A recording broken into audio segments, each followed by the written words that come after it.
Hello everyone, welcome back to my YouTube channel Life Sciences and I am your educator Supriya. तो guys आज का जो video हो वो मैंने बनाया है introduction of cell biology. Cell biology एक बहुत इंपॉर्टेंट यूनिट है जो आपको एग्जाम्स में ज़्यादा से ज़्यादा मार्क्स दिलवाएगा। इससे पहले मैंने इंट्रोडक्शन ऑफ प्लांट फिजियोलॉजी के ऊपर भी वीडियो को बना दिया है, लिंक मैंने डिस्क्रिप्शन बॉक्स में दे दिया है। उसमें मैंने बताया है कि प्लांट फिजियोलॉजी में जितने भी उस टॉपिक के अंदर प्लांट फिजियोलॉजी के अंदर जितने भी सब टॉपिक्स आते हैं उनके बारे में मैंने एक डिटेल्ड वीडियो बनाया है।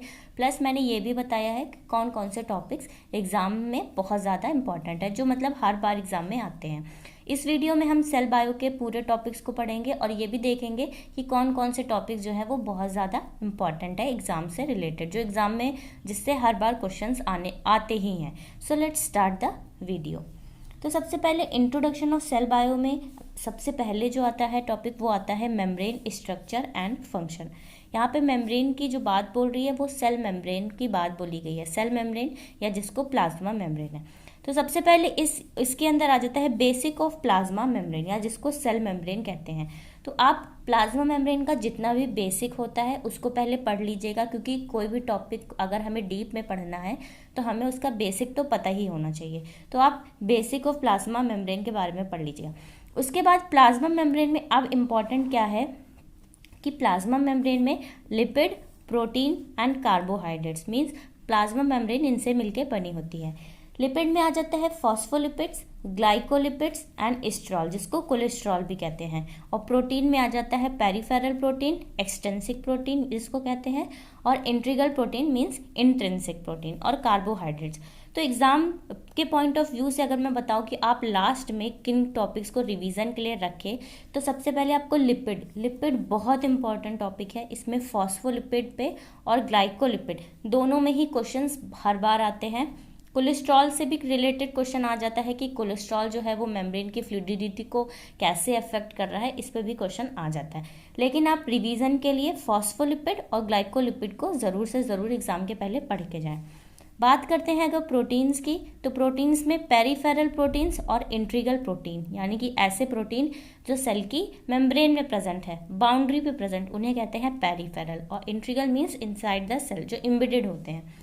तो ये दोनों प्रोटीन्स के बारे में भी क्वेश्चंस बहुत सारे आते हैं। कार्बोहाइड्रेट से इतना नहीं आता है, आप चाहे तो पढ़ लीजिएगा, लेकिन रिवीजन के तौर पे आपको फॉस्फोलिपिड, ग्लाइकोलिपिड और प्रोटीन्स के जितने भी नेम है, ठीक है। तो प्रोटीन्स के नेम यहाँ पे मैंने कुछ प्रोटीन्स के नेम मेंशन किए हैं, जैसे कि GPCR है, बैंड है, ग्लूट है, notch delta, glycophorin, rhodopsin, spectrin and ankyrin.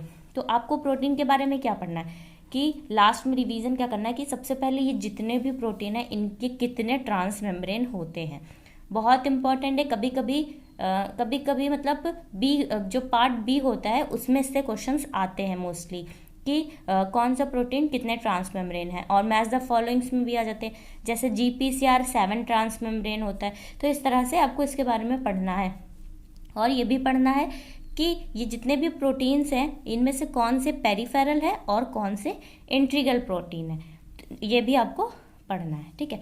तो पहले जो मेम्ब्रेन स्ट्रक्चर में मैंने बताया आपको लिपिड के बारे में लास्ट में रिवीजन करके जाना है, जिसमें फॉस्फोलिपिड, ग्लाइकोलिपिड, और इन प्रोटीन के बारे में आप लास्ट में रिवीजन के लिए ज़रूर रखिएगा, इनसे हमेशा क्वेश्चंस आते ही हैं। नेक्स्ट इसी में आ जाता है लिपिड रैफ्ट। लिपिड रैफ्ट क्या होता है, एक स्मॉल रीजन होता है प्लाज्मा मेम्ब्रेन का।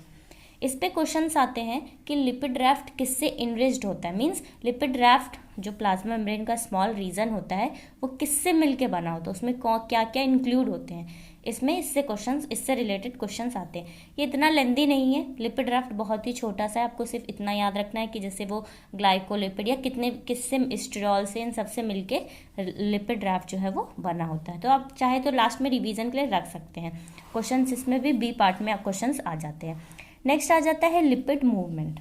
लिपिड कैसे मूवमेंट करता है प्लाज्मा मेम्ब्रेन में, इसमें मैंने कुछ मूवमेंट लिख दिया है, जैसे lateral movement, rotational movement, flip flop movement and flexion movement. यहाँ पे मैंने टिक किया है फ्लिप फ्लॉप मूवमेंट, इसको आप लास्ट के लिए रिवीजन के लिए रखिएगा। फ्लिप फ्लॉप मूवमेंट में कुछ प्रोटीन्स आते हैं जैसे कि फ्लिपेज, फ्लॉपेज और स्क्रैम्बलेज। इनका क्या फंक्शन है, प्लस ये कहाँ पे प्रेजेंट होते हैं, इन सब के बारे में क्वेश्चंस, ये बहुत इंपॉर्टेंट है, इस पे क्वेश्चंस आते हैं। और क्वेश्चन जो है ना वो मिक्सअप में आते हैं, इसलिए आप तीनों को ही पढ़िएगा। फ्लिपेज क्या होते हैं, कहाँ पे प्रेजेंट होते हैं, मेम्ब्रेन के इनर पे, आउटर पे, फ्लॉपेज, स्क्रैम्बलेज, इनका क्या रोल है। तो इसके लिपिड फ्लिप फ्लॉप मूवमेंट में इसके बारे में आपको पढ़ना है। ये भी बहुत इंपॉर्टेंट टॉपिक है। और नेक्स्ट आ जाता है हाइड्रोपैथी और हाइड्रोफोबिसिटी प्लॉट। ये भी जो प्रोटीन्स के बारे में आप पढ़ेंगे कि प्रोटीन्स ने कौन कौन से प्रोटीन्स, जैसे मैंने बताया था GPCR, तो इन्होंने मेम्ब्रेन को कितने टाइम्स जो है मेम्ब्रेन को क्रॉस करके रखा है। तो इससे रिलेटेड हाइड्रोपैथी और हाइड्रोफोबिसिटी में प्लॉट में क्वेश्चंस आ जाते हैं। तो आपको मेम्ब्रेन स्ट्रक्चर में रिवीजन के लिए फॉस्फोलिपिड, ग्लाइकोलिपिड प्लस जो प्रोटीन्स हैं और यहाँ पे फ्लिप फ्लॉप मूवमेंट के बारे में रिवीजन ज़रूर करके चलिएगा। लास्ट में बहुत इंपॉर्टेंट टॉपिक्स है, इससे क्वेश्चंस आएंगे ही आएंगे। अब हम नेक्स्ट आगे देख लेते हैं। गाइस, हो सकता है आपको लगे कि जो पहली मैंने टॉपिक बताया है मेम्ब्रेन का, सेल मेम्ब्रेन का, ये बहुत देखने में लेंदी लग रहा है। लेंदी इसलिए लग रहा है, एक्चुअल में ये लेंदी है भी, और प्लस इसके अंदर इतने ज़्यादा टॉपिक है ना कि आपको प्लाज्मा मेम्ब्रेन से रिलेटेड बहुत सारे टॉपिक, क्योंकि सेल बायो है तो सेल में जितना भी पूरा रिलेटेड जो भी कुछ है इसमें आ रहा है, तो मैंने इसीलिए आपको इम्पॉर्टेंट भी बता रही कि आप रिवीजन के लेके चलिएगा। अभी मैं फर्स्ट ही चल रहा है। अब मेम्ब्रेन में मेम्ब्रेन ट्रांसपोर्ट आ जाता है या फिर ट्रांसपोर्ट प्रोटीन्स। कौन से प्रोटीन जो है इसमें कैरियर प्रोटीन्स आते हैं, चैनल प्रोटीन्स होते हैं, चैनल्स में नॉन गेटेड और गेटेड चैनल्स होते हैं, कैरियर में यूनिपोर्टर, को ट्रांसपोर्टर, इसके सिमपोर्ट और एंटीपोर्ट, ये सारे आ जाते हैं। तो अगर आपने ये पहले से पढ़ा है तो अच्छी बात है। और अगर बात करें रिवीजन की, तो रिवीजन के लिए हाँ आप रख सकते हैं, रिवीजन के लिए सिमपोर्ट और एंटीपोर्ट में क्वेश्चंस आ जाते हैं। और उसके बाद नेक्स्ट आ जाता है मेम्ब्रेन प्रोटीन। मेम्ब्रेन प्रोटीन में दो ट्रांसपोर्ट होते हैं, एक होता है एक्टिव ट्रांसपोर्ट, एक होता है passive transport. Active transport primary होता है, एक सेकेंडरी होता है। इसमें ट्रांसपोर्ट ATP आ जाते हैं, ठीक है, ये बहुत इंपॉर्टेंट है। P type, V type, F type और ABC ट्रांसपोर्ट, इसको आप ज़रूर से ज़रूर पढ़िएगा, रिवीजन के लिए भी रखिएगा। नेक्स्ट आ जाता है पैसिव ट्रांसपोर्ट में फैसिलिटेटेड डिफ्यूजन, यानी कि प्रोटीन के साथ डिफ्यूजन होता है, और simple diffusion means without protein. तो ये जितना भी टॉपिक मैंने अभी आपको बताया, ये पहला ही टॉपिक से आ रहा है जिसमें मेम्ब्रेन के बारे में है पूरा। आप बहुत इंपॉर्टेंट टॉपिक्स हैं इसमें, मतलब ये इतना लेंदी है कि आप इसमें इतने ज़्यादा अंदर सब टॉपिक्स हैं कि आप कुछ को लास्ट में रिवीजन के लिए रखिएगा। जैसे कि लिपिड के बारे में तो 100% पढ़ के ही जाइएगा, इससे क्वेश्चंस आएंगे ही आएंगे। प्लस जो मैंने प्रोटीन्स बताया है, एटलीस्ट आप नहीं पूरा पढ़ रहे हैं तो एंड में ये पढ़िएगा कि कौन से प्रोटीन जो है मतलब पेरिफेरल हैं, कौन से इंट्रीगल प्रोटीन्स हैं, कितने टाइम्स उन्होंने मेम्ब्रेन को क्या कहते हैं मतलब क्रॉस करके रखा हुआ है, ये लास्ट के लिए ज़रूर रखिएगा। अब नेक्स्ट सेल बायो का जो सेकंड है, ये भी बहुत इंपॉर्टेंट है, और ये इसमें आ जाता है इंट्रासेलुलर ऑर्गेनेल्स, यानी कि जितने भी ऑर्गेनेल्स सेल के इनसाइड प्रेजेंट है। Double and single membrane organelles, सबसे पहले तो आपको पता होना चाहिए कि कौन से, ये बेसिक है कि कौन से जो ऑर्गेनेल्स हैं, जैसे कौन कौन से होते हैं, हमें मैंने मेंशन किया, न्यूक्लियस है, endoplasmic reticulum, ribosomes, Golgi bodies, पैरोक्सिसोम, lysosomes, mitochondria, और यहाँ क्लोरोप्लास्ट भी आ जाता है। तो इनमें से कौन से डबल मेम्ब्रेनस है प्लस कौन से सिंगल मेम्ब्रेनस है, ठीक है, तो इसके बारे में आप पढ़ लीजिएगा, बेसिक है, कभी कभी इससे बी पार्ट में पूछ लिया जाता है। और ठीक है, नेक्स्ट इसके बाद आ जाता है इस टॉपिक में प्रोटीन शॉर्टिंग। प्रोटीन शॉर्टिंग 100% आएगा इससे क्वेश्चन, इस बार भी हर बार ही आता है। प्रोटीन शॉर्टिंग में सिग्नल बेस्ड होते हैं, वेसिकल बेस्ड होते हैं। अब आपको क्या पढ़ना है, प्रोटीन शॉर्टिंग बहुत लेंदी टॉपिक है एक्चुअल में, इसमें कि न्यूक्लियस में कैसे इंपोर्ट एक्सपोर्ट होता है, एंडोप्लाज्मिक रेटिकुलम कैसे वर्क करता है, राइबोसोम, गोल्जी बॉडी, क्योंकि जितने भी सेल ऑर्गेनेल्स हैं सबने अलग अलग सिग्नल सीक्वेंसेस होते हैं, उनको आपको लास्ट में अगर आपने पहले से पढ़ा है तभी आपको ये ईजी हो पाएगा।